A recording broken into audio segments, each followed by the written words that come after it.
Christian Pérez, toujours président de la Transcalédonienne? Oui, toujours président de la Transcalédonienne depuis maintenant 8 ans. Ça évolue la Transcalédonienne, c'est devenu une grosse organisation. Oui, c'est un très gros morceau. Il faut savoir que c'est la 23e édition quand même cette année.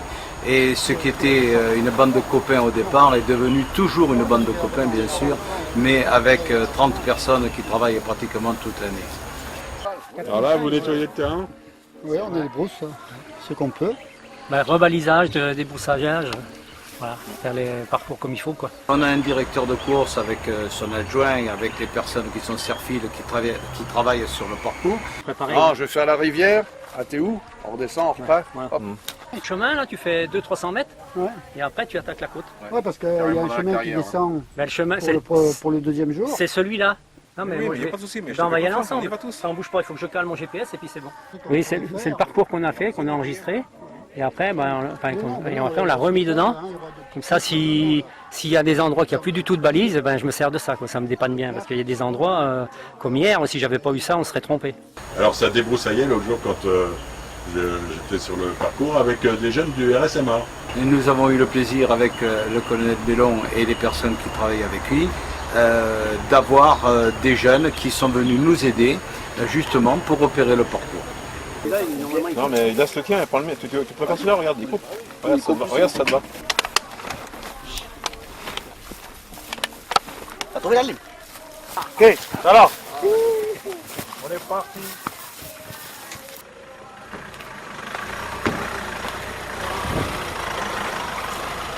Chaque année, c'est un parcours différent puisque nous nous sommes engagés avec les institutions calédoniennes de faire une année dans le nord, une année dans le sud. Et chaque année, c'est un circuit différent que nous découvrons. Et cette année, nous serons dans la tribu de Koniambo, qui est à côté de Koné.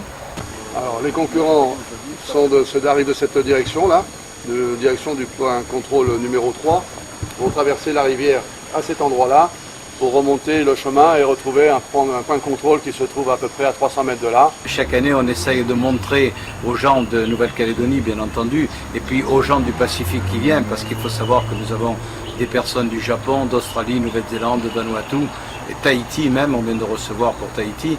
Donc on essaye de leur montrer le plus beau de la Calédonie. Nous sommes ici sur le point de contrôle numéro 3, sur un des points les plus hauts du parcours du deuxième jour, entre le PC2 et le PC3. Une petite distance, certes, 2,5 km, mais ce n'est que de la montée. Aucun temps mort, tout le temps en montée, 2,5 km.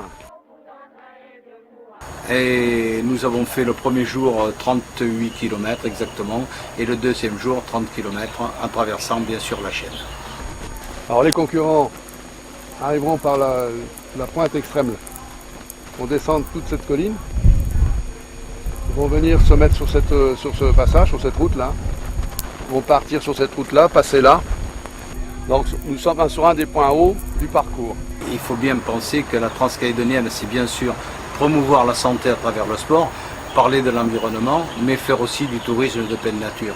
Et il faut montrer aux gens de l'extérieur le plus beau de la Calédonie.